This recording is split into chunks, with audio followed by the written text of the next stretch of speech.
नमस्ते। आत्मवंदनीय मास्टर्स, आप सभी का इस ध्यान सत्र में स्वागत है।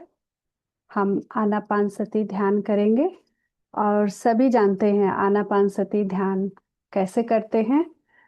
आना थोड़ा जानते हैं आनापानसति ध्यान है क्या। वैसे हम जानते तो हैं, लेकिन एक दो लोग जो नए हैं उनके लिए बताना ठीक रहेगा। आना मतलब आती हुई श्वास, अपाना मतलब कि जाती हुई श्वास, और सती का मतलब ये आती और जाती हुई सांसों के साथ रहना। तो सांसों को आनापानसति ध्यान में सांसों को बस देखना होता है। तो और उसके बाद से जब हम देखते हैं, हम पूरी तरह से अवेयरनेस अपने शरीर पे लाते हैं, तो जो ब्रह्मांडीय ऊर्जा है अपने आप से, हमें कुछ कहना सुनना या विजुलाइज नहीं करना है, कोई चैंटिंग भी नहीं करनी है, वो अपने आप ही हमारे भीतर उतरनी शुरू हो जाती है।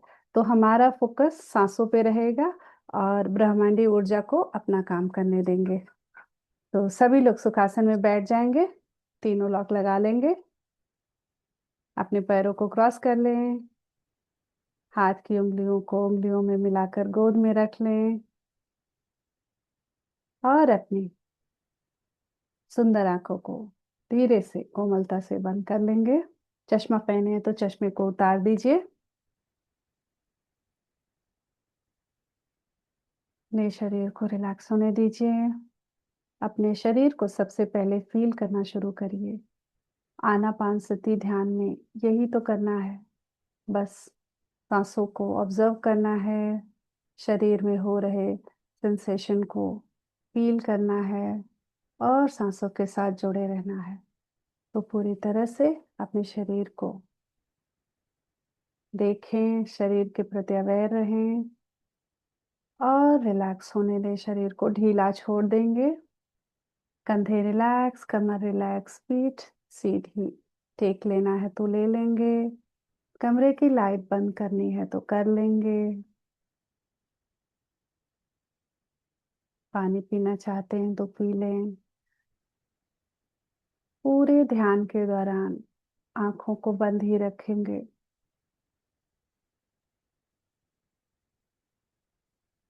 और पूरी तरह से अपने सांसों से जुड़े रहेंगे। विचार बीच बीच में आना स्वाभाविक है। विचारों से हम मुक्त नहीं हो सकते हैं, पर विचारों से ऊपर हम उठ सकते हैं। तो हम बस विचारों को आने देंगे। अगर वे आते हैं, हम सांसों के साथ जुड़ जाएंगे, उनसे ऊपर उठ जाएंगे। तो अपने शरीर को देखें, रिलैक्स होने दें। और शरीर को रिलैक्स होने में मदद करती है हमारी सांस। तो हम 3 लंबी गहरी सांस भर के और अधिक खुद को रिलैक्स होने देंगे। लंबी गहरी सांस भरते हुए मूलाधार से सहस्रार की ओर जाएंगे और छोड़ते हुए सहस्रार से नीचे मूलाधार की ओर आ जाएंगे। पूरी तरह से भरने दें तब तक कि जब तक पेट फूल ना जाए, और खाली होने दें जब तक कि पेट पचक पचक ना जाए, पूरी तरह खाली ना हो जाए। तो नीचे से ऊपर भरते हुए जाएं और छोड़ते हुए नीचे आ जाएं। आप जितनी बार चाहें उतनी बार कर सकते हैं।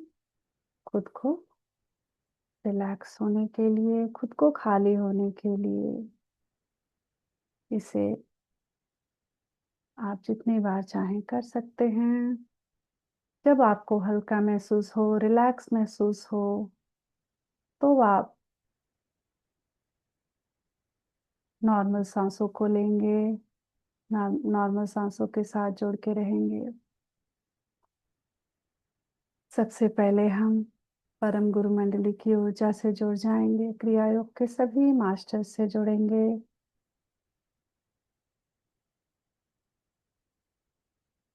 योगी कथामृत पुस्तक की ऊर्जा से जुड़ेंगे।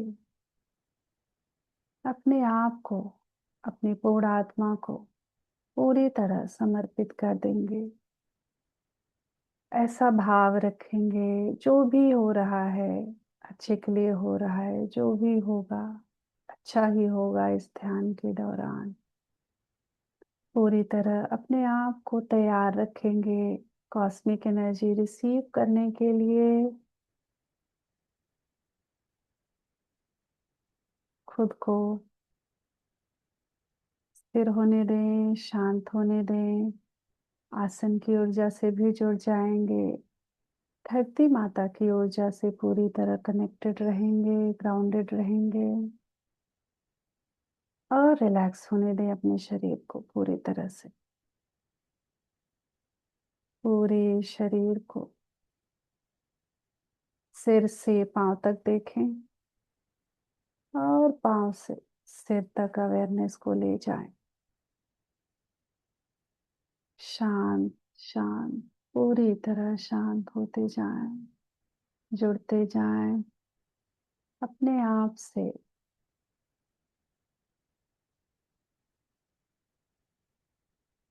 अपने ध्यान को अपने दोनों पैरों पे लाएंगे। क्विकली हम अपनी बॉडी को स्कैन करेंगे। अपने दोनों पैरों को शांत होता हुआ महसूस करें। दोनों घुटनों को, दोनों जंघों को, हिप जॉइंट्स को, पैरों के मसल्स को, बोन्स को शांत होता हुआ महसूस करें।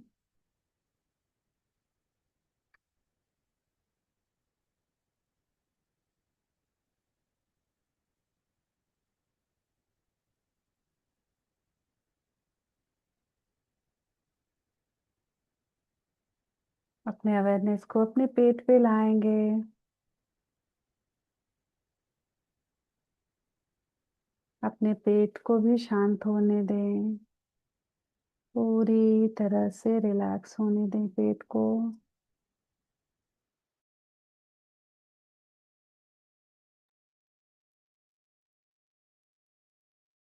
पेट शांत, पेट में जो भी ऑर्गन्स हैं वे भी शांत। पीठ को देखेंगे। पूरी पीठ शांत, रीढ़ की हड्डी शांत, पूरे पूरी बैक ऊपर से नीचे तक शांत, रिलैक्स है। अपने सीने को देखें, हृदय को, फेफड़ों को शांत होता हुआ महसूस करें। खुद को बिल्कुल ढीला छोड़ दें, आराम से बैठे रहें, रिलैक्स। कहीं भी ध्यान भटकता है वो वापस अपनी सांसों पे आ जाएं। अपने सांसों के प्रति अवेयरनेस ही मेडिटेशन है मास्टर्स। पूरी जागरूकता। अपने गले को, गर्दन को, दोनों कंधों को रिलैक्स होने दें।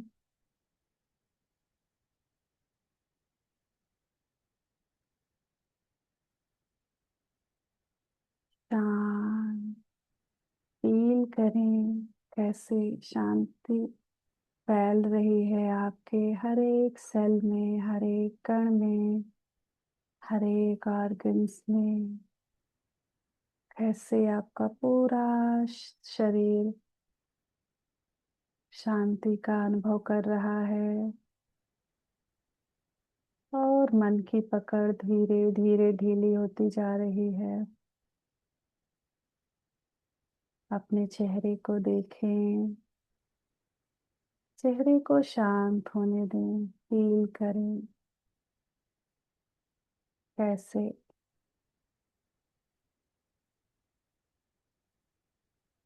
चेहरा शांत हो रहा है, रिलैक्स हो रहा है पूरी तरह।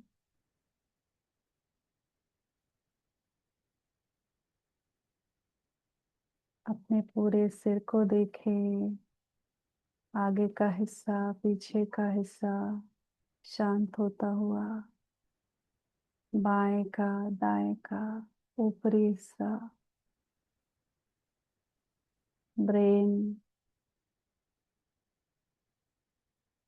हर एक बाल की जड़ें तब शांत, तब रिलैक्स। मास्टर्स वे सब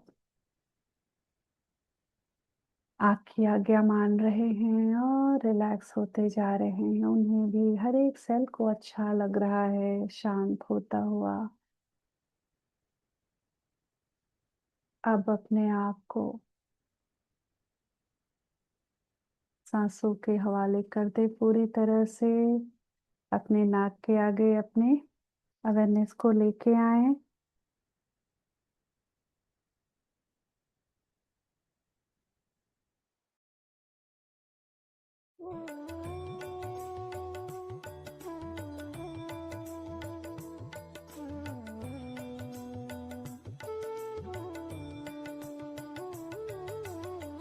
आती हुई श्वास को और जाती हुई श्वास को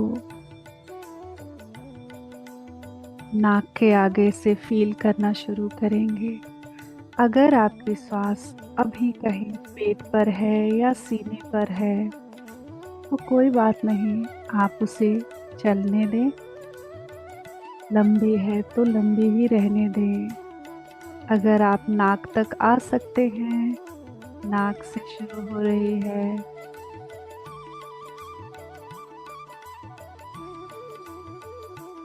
तो नाक से देखिए कौन सी नाक से ऊर्जा प्रवेश कर रही है।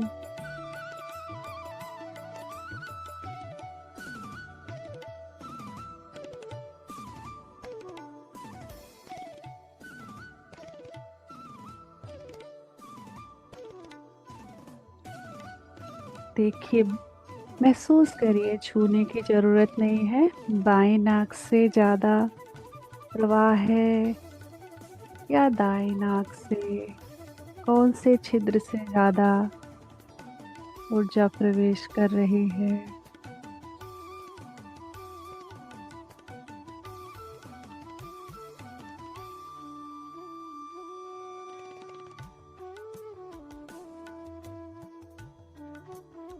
बस अवेयर रहेंगे। अवेयर होते ही धीरे धीरे ऊर्जा का प्रवाह दोनों छिद्रों से होने लगेगा और उस प्रवाह को महसूस करें अपने थर्ड आई तक। थर्ड आई तक श्वास जा रही है और वहां से फिर बाहर निकल रही है।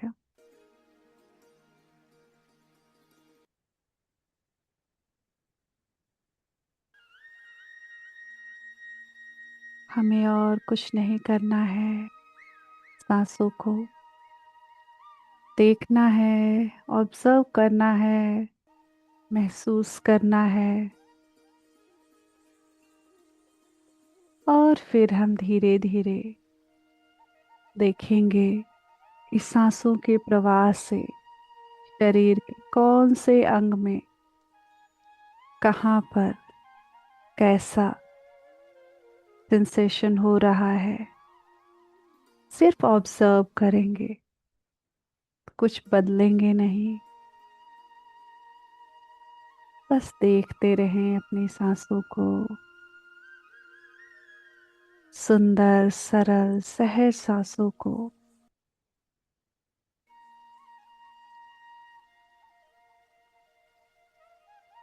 जागरूकता ही ध्यान है मास्टर्स। पूरी तरह जागरूक रहें।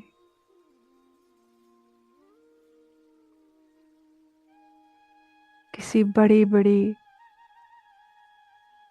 चीजों का इंतजार नहीं करना है। कुछ भी ऐसे का इंतजार नहीं।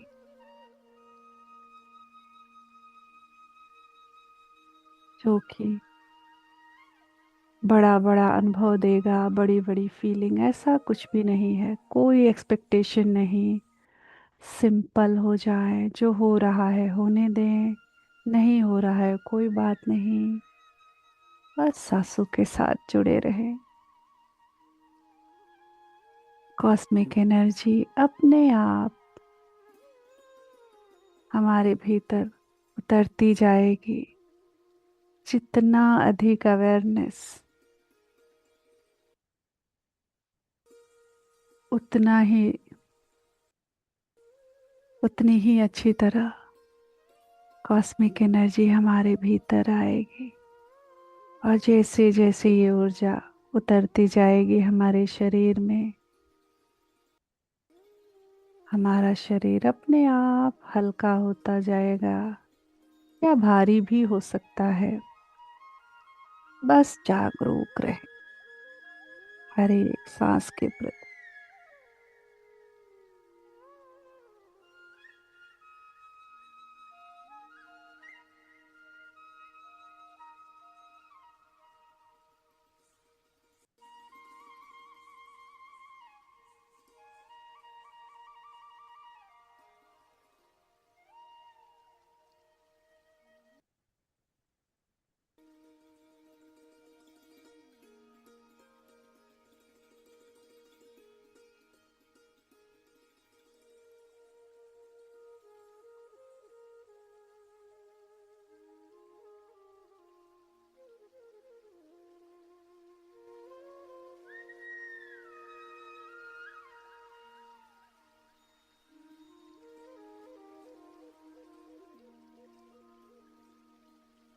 कोई आशा नहीं, कोई अपेक्षा नहीं, कोई सुनी सुनाई बातों की उम्मीद नहीं इधर। बस अपनी सांसों के साथ एक होकर रहे।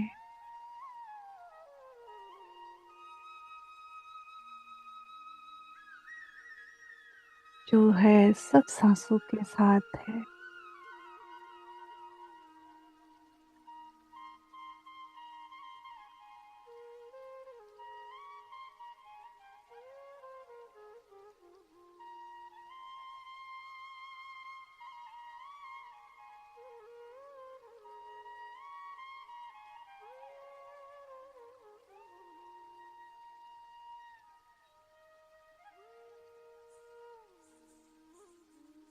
विचारों का आना स्वाभाविक है मास्टर्स।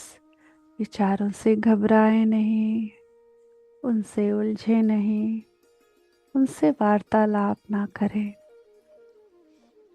अपने आप को, अपनी स्थिति को ऊपर उठने दें। जैसे आसमान में हवाई जहाज जब तक नीचे होती है उसे वेदर परेशान कर सकते हैं। जो ही वो ऊपर जाती है हम बादलों को नीचे देख सकते हैं। बारिश भी हो रही होती है, बादल भी होते हैं, बिजली भी चमकती है, लेकिन उनसे कोई बाधा नहीं पहुंचती। ठीक उसी तरह इतना अधिक जागरूक होंगे, उतनी ही अच्छी तरह से आप अपनी चेतना में और गहराई से उतर पाएंगे। और आप विचारों से, भावनाओं में उठ रहे तूफानों से ऊपर उठ पाएंगे। Just be with your breath. Observe each and every breath.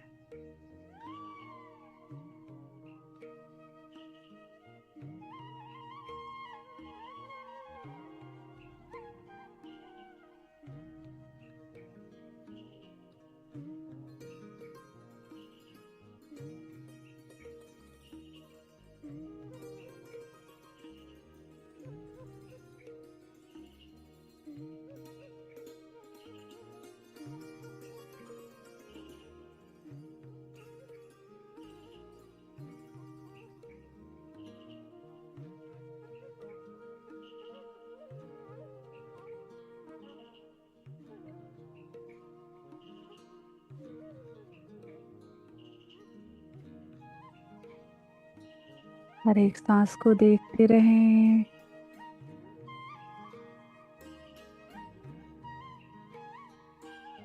सुंदर सहज सांसें हैं आपके पास। सांसों से जुड़े रहें और खाली होने दें अपने आप को। ध्यान का मतलब ही है जागरूक होना, खुद को खाली होने देना।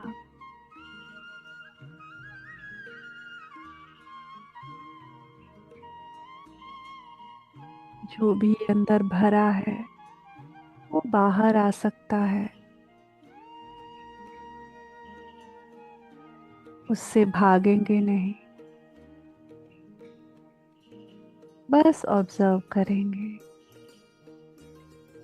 जो हो रहा है होने देंगे, अपनी सांसों से जुड़े रहेंगे।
फील करें कहीं बॉडी में कोई सेंसेशन हो रहा है क्या।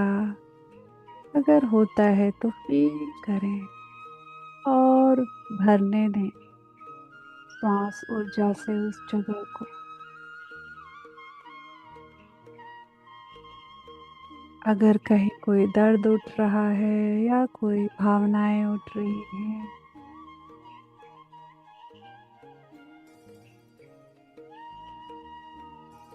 उस जगह को भरने दें श्वास ऊर्जा से, कॉस्मिक एनर्जी से, और अवेयर रहे।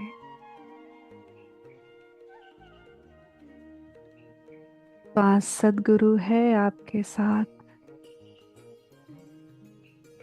आपके मार्गदर्शन के लिए।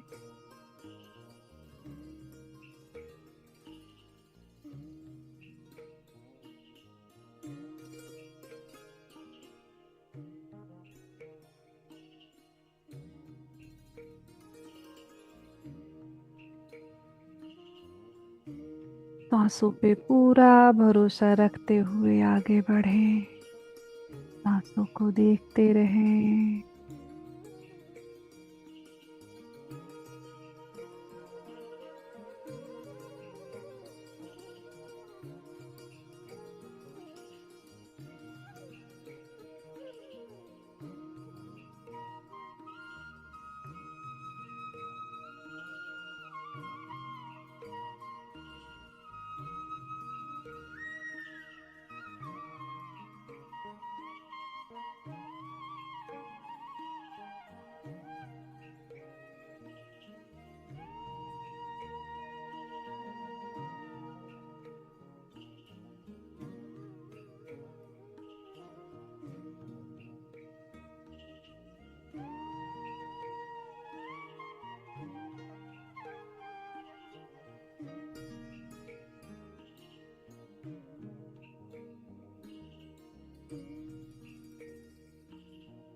फील करें कौन सी नाक से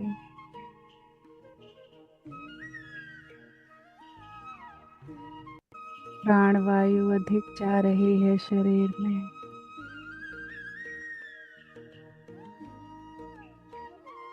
फील करें कहाँ पे शरीर में सेंसेशन हो रहा है।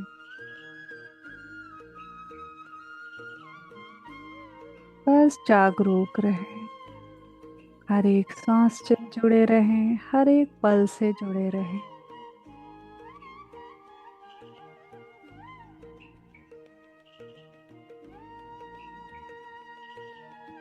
पास्ट में नहीं जाएंगे, फ्यूचर में नहीं जाएंगे, विचारों के झूले में नहीं चढ़ेंगे, सांसों से जुड़े रहेंगे।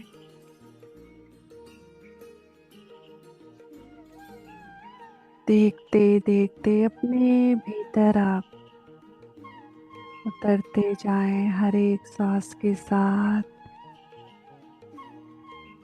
पूरी तरह रिलैक्स होते जाएं और अपने चेतना की गहराई में उतरते जाएं। जैसे जैसे सांस धीमी होती जा रही है और कॉस्मिक एनर्जी आपके भीतर भरती जा रही है,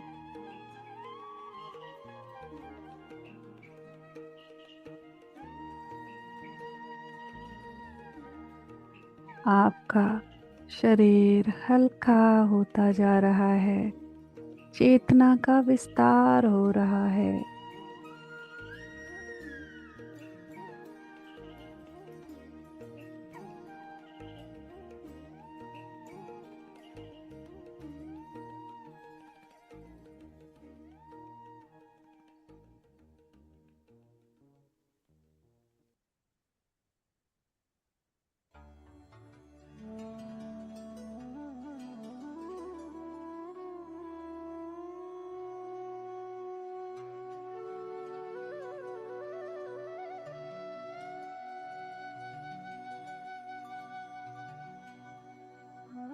जितना अधिक आप अपने आप से जुड़ेंगे, अपनी चेतना की गहराई में उतरेंगे,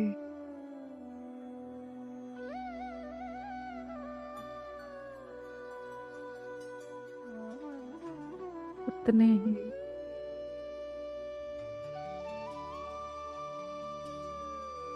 सुंदरता से आप अपने आप को जान पाएंगे, अपने भीतर स्थित ज्ञान से जुड़ पाएंगे। पितामह कहते हैं, ध्यान से ज्ञान और ज्ञान से मुक्ति।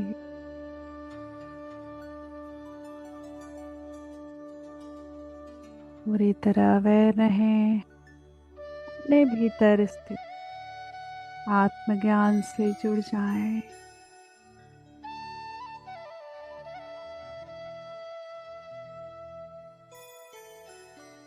हमें जो भी चाहिए मास्टर्स, वो हमारे पास पहले से ही है, हमेशा से ही है। आपको कोई रास्ता बता सकता है, माध्यम बन सकता है, लेकिन बाहर से कुछ नहीं दे सकता, क्योंकि आपके पास ऑलरेडी है। बस आपको ठहरना है, सांसों के साथ जुड़े रहना है और इजी रहना है। रिलैक्स।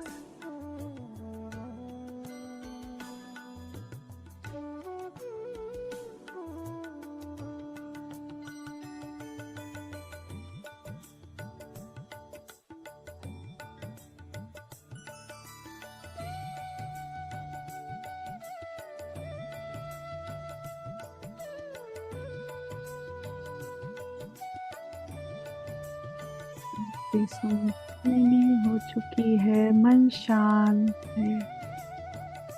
आपकी सांस जहाँ ले जाए, सांसों के साथ बहते जाएं।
उतरते जाएं अपनी चेतना की गहराई में मास्टर्स।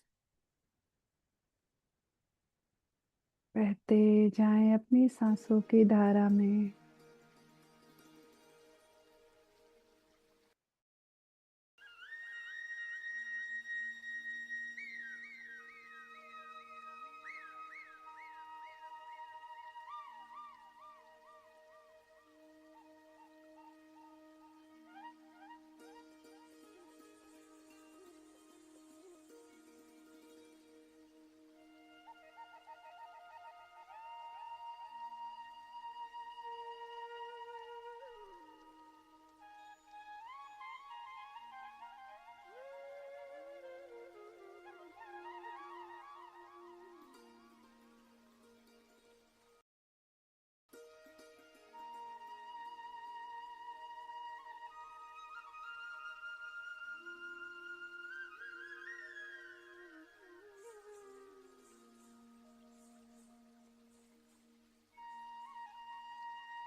इस उच्च स्थिति में रहते हुए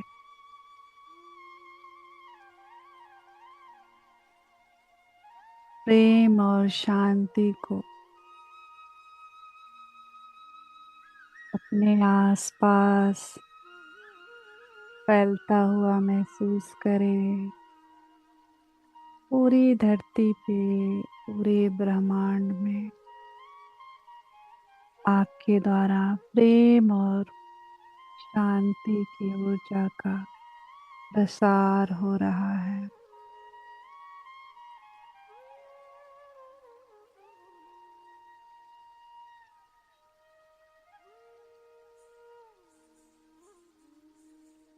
पूरे परम गुरु मंडल को हृदय से धन्यवाद करेंगे।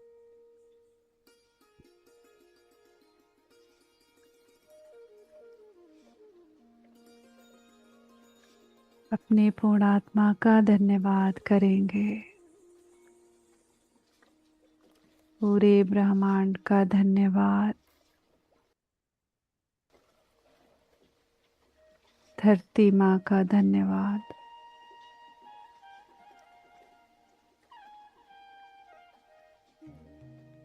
अपने परिवारजनों का धन्यवाद करेंगे।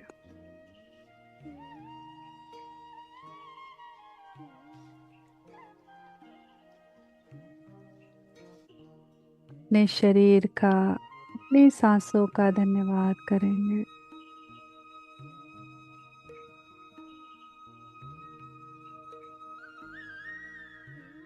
एक लंबी गहरी सांस भरते हुए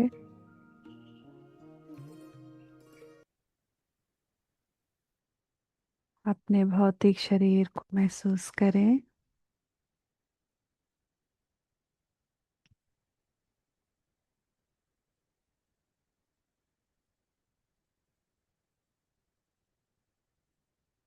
अपने दोनों हाथों की हथेली को आंखों पे रखेंगे। 5 की गिनती तक पलकों को झपकाते हुए धीरे धीरे खोलेंगे। 5, 4, 3, 2, 1। हाथों को हटाते हुए एक सुंदर सी प्यारी सी मुस्कान के साथ बाहर आ जाएंगे मास्टर्स। इसके ध्यान से जुड़े सभी मास्टर्स को बहुत बहुत धन्यवाद। सभी लोग जागरूकता में आ जाएंगे। अब हम स्वाध्याय करेंगे। आज चैप्टर 19 और 20 है। ये थोड़ा छोटा चैप्टर है। Thank you Gaurav ji. छोटा ही चैप्टर है ये, तो हम इसे कर। Thank you. थैंक यू अंशी जी।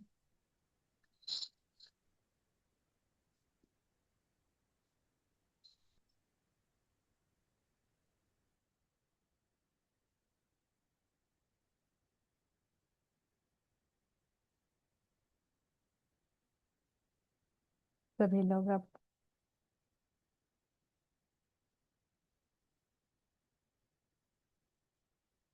सुनेंगे, साथ साथ चलेंगे। देखिए अभी मुकुंद क्या करने वाले हैं।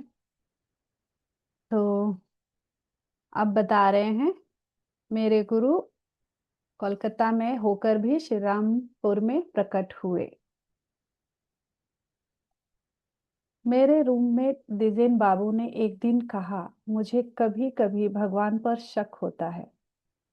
अभी ये कोलकाता में वहाँ पे श्री रामपुर में पढ़ते हैं कॉलेज में, तो उनका नया दोस्त बना है दिजेन बाबू। तो मुझे कभी सो ये दिजिन बाबू कह रहे हैं, मुझे कभी कभी भगवान पर शक होता है, लेकिन मन में यह भी लगता है कि शायद इंसान में कुछ छिपी हुई शक्तियां होती हैं जिन्हें हम नहीं जानते।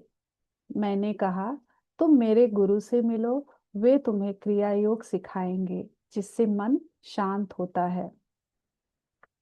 उस दिन तिजेन मेरे साथ आश्रम गए। गुरुजी से मिलकर उसे बहुत शांति मिली और वह नियमित आने लगा। उनको क्रिया योग की दीक्षा मिल गई। हम दोनों रोज कॉलेज के बाद आश्रम जाते थे। एक दिन हमें पता चला कि गुरुजी कलकत्ता गए हैं। अगले दिन उनका एक पोस्ट कार्ड आया, बुधवार सुबह 9 बजे स्टेशन पर मिलना। बुधवार सुबह 8:30 बजे मुझे अचानक मन में गुरुजी का संदेश सुनाई दिया, मैं देर से आऊंगा, 9 बजे मत आना। मैंने यह बात दिजेन को बताई। मुकुंद ने दिजेन को बताई, लेकिन उसने कहा, मैं लिखी हुई बात पे भरोसा करूंगा, तुम्हारी कल्पना पर नहीं। शायद अभी वो ठीक से जानते नहीं थे, कॉलेज के फ्रेंड थे ना। और वह स्टेशन चला गया। मैं कमरे में ही बैठा रहा। अचानक कमरे में तेज रोशनी फैल गई और उस रोशनी में गुरुजी मेरे सामने प्रकट हो गए। मैं हैरान रह गया। मैंने उनके पैर छुए, वे बिल्कुल असली थे। इन्होंने उनके पैर छुए और गुरुजी ने अपना हाथ उनके सर पे रखा। ये उनकी उंगलियों को महसूस कर रहे थे। गुरुजी बोले, तुमने मेरा मन का संदेश सही सुना। मैं 10 बजे की ट्रेन से आऊंगा। फिर उन्होंने कहा, यह कोई सपना नहीं है, मैं सच में यहाँ हूँ, स्टेशन पर मिलना। तुम मुझे पहचान लोगे। मैं ऐसे ही कपड़े में रहूंगा और मेरे आगे एक छोटा लड़का होगा जिसके हाथ में चांदी का बर्तन होगा। उन्होंने मुझे आशीर्वाद दिया। फिर उनका शरीर धीरे धीरे गायब हो गया। मैं बहुत हैरान था। थोड़ी देर बाद दिजेन वापस आया और बोला, गुरुजी 9 बजे नहीं आए। इनको तो पहले ही पता था। मैंने कहा, चलो 10 बजे आएंगे। हम दोनों स्टेशन गए। जैसे ही ट्रेन आई मैंने कहा, गुरुजी आ गए। दिजेन हंसने लगा क्योंकि इनको तो पक्का पता था आ रहे हैं। अभी वो दिखे नहीं लेकिन ये पहले ही बोल दिए। इनको फील हो रहा था कि गुरुजी का प्रकाश सब कुछ उस ट्रेन में भरा हुआ है, ऐसे महसूस हो रहा था। लेकिन थोड़ी देर बाद सच में गुरुजी आए और उनके आगे एक छोटा लड़का था जिसके हाथ में चांदी का बर्तन था। दिजेन हैरान रह गया। गुरुजी ने उससे कहा, मैंने तुम्हें भी संदेश भेजा था लेकिन तुम समझ नहीं पाए। जब 8:30 बजे इनको संदेश आया था कि गुरुजी 10 बजे आएंगे, तो दिजेन को भी उन्होंने मैसेज दिया था। लेकिन ऐसे मैसेज को लेने के लिए शांत रहना पड़ता है ना, उस स्थिति में रहना पड़ता है, जो कि दिजेन अभी उतना सधे नहीं थे। तो वो उस स्थिति में नहीं थे, जबकि मुकुंद ने ये मैसेज पा लिया था। तो मैंने तुम्हें भी संदेश भेजा था लेकिन तुम समझ नहीं पाए। बाद में दिजेन ने मुझसे पूछा, तुम्हें उस लड़के के बारे में कैसे पता था? मैंने उसे पूरी घटना बताई। यह सुनकर दिजेन बोला, अब मुझे लगता है कि दुनिया की सबसे बड़ी यूनिवर्सिटी भी छोटी है और हमारे गुरु का ज्ञान बहुत बड़ा है। इस कहानी से क्या सीख मिलती है? मन शांत हो तो हम अंदर की आवाज, मतलब कि हम इंट्यूशन को सुन सकते हैं। गुरु की शक्ति साधारण समझ से परे होती है। सच्चा ज्ञान किताबों से बड़ा होता है। अब हम पढ़ेंगे अध्याय 20। हम कश्मीर नहीं जाते हैं, मतलब कि ये कश्मीर नहीं गए। ये कई बार प्लान कर रहे हैं लेकिन नहीं जा पा रहे हैं। पिताजी, मैं चाहता हूँ कि अपनी गर्मियों की छुट्टियों में गुरुजी और 4 दोस्तों को हिमालय की तलहटी में ले जाऊं। क्या आप मुझे कश्मीर के लिए 6 ट्रेन पास और यात्रा खर्च के लिए कुछ पैसे देंगे? क्योंकि इनके पिताजी रेलवे में थे ना, तो उनको पास मिलता था, तो उनसे मांग रहे हैं ये।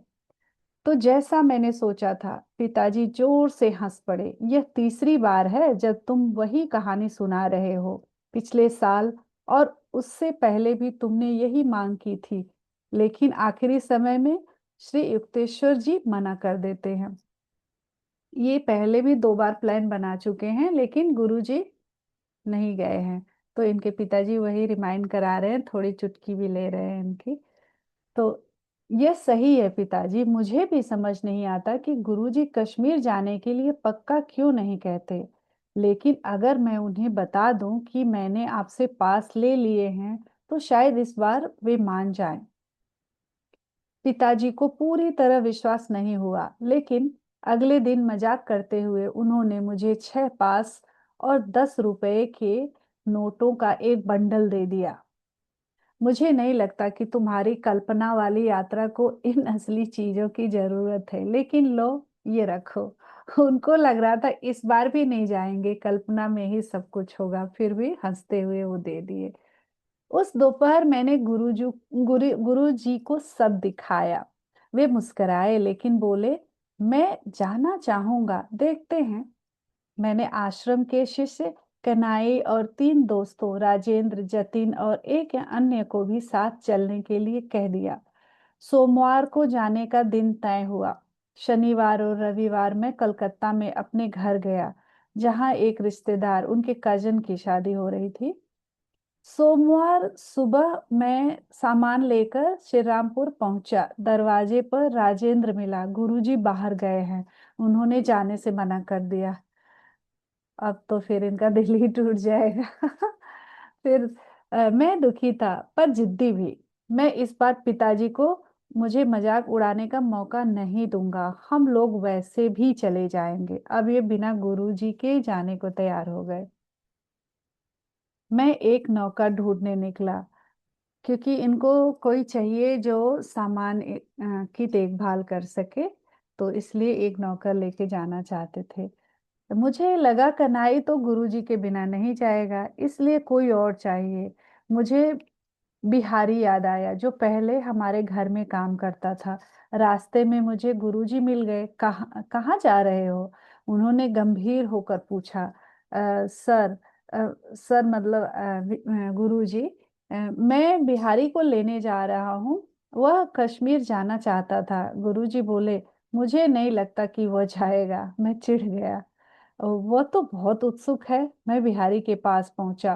पहले तो वह खुश हुआ, लेकिन जैसे ही मैंने कश्मीर की बात की, वह चुपचाप अंदर चला गया और फिर पीछे दरवाजे से भाग गया।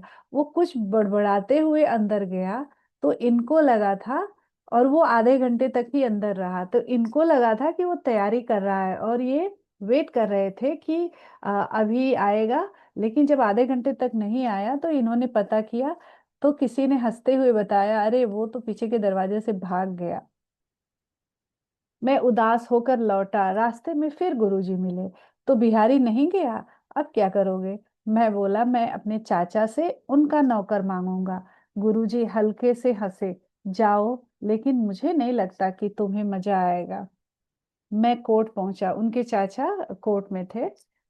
चाचा ने प्यार से स्वागत किया, लेकिन जैसे ही मैंने उनका नौकर मांगा, वे गुस्से से उछल पड़े।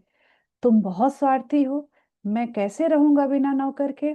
मैं हैरान रह गया और तुरंत वहां से निकल आया।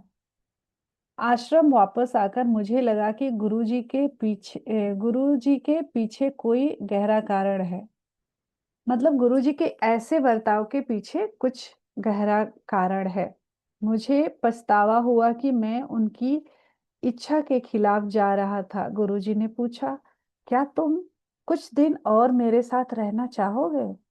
तुम्हारे दोस्त पहले चले जाएं।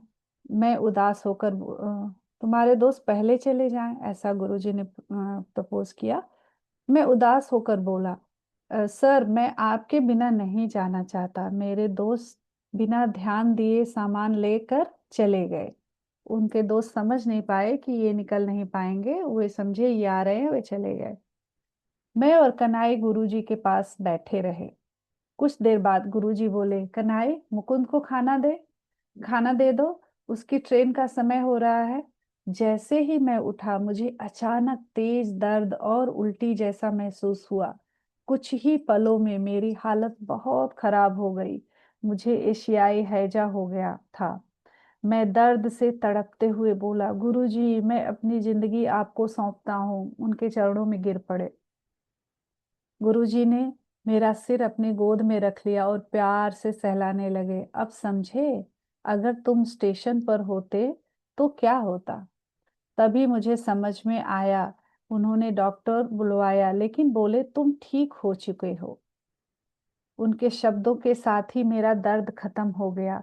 डॉक्टर आया और जांच के बाद बोला, तुम्हें एशियाई हैजा था, लेकिन तुम बच गए।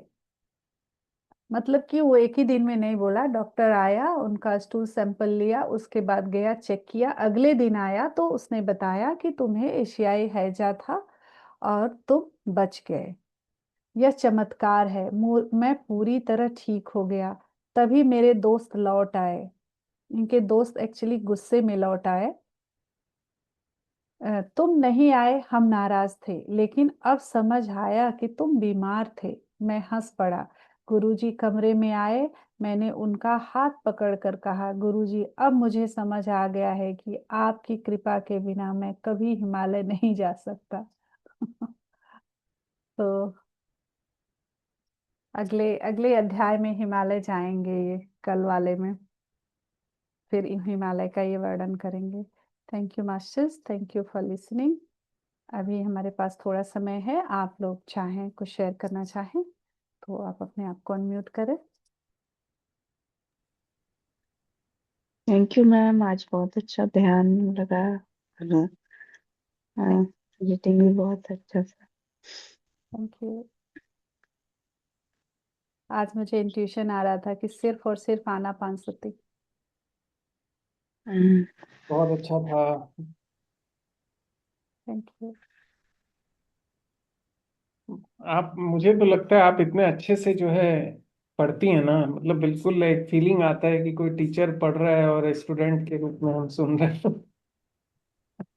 जब आप बहुत जब आप भी एक टॉप पढ़ोगे ना, वॉइस में। जब नहीं आप नहीं, भी पढ़ो। मैं थोड़ा एग्रेसिव हो जाता हूँ। मुझे तो इतना स्मूथ और एक लय में बोलने और मतलब लगातार बोलने का आदत नहीं है। हिंदी में असल अच्छा बोल सकता हूँ। एक्चुअली क्या है ना, उसको जो मैं उसको ट्रांसलेट करती हूँ, उसको एडिट करती हूँ, उसको पढ़ती हूँ, इसमें फिर मेरा पूरा वो हो जाता है ना। हाँ, और थोड़ा स्टोरी टेलिंग का है भी मुझे, उसमें थोड़ा मसाला डाल के। इसलिए अभी एज एन स्टूडेंट हम लोग को सुनना बहुत अच्छा लगता है। थैंक यू सपना।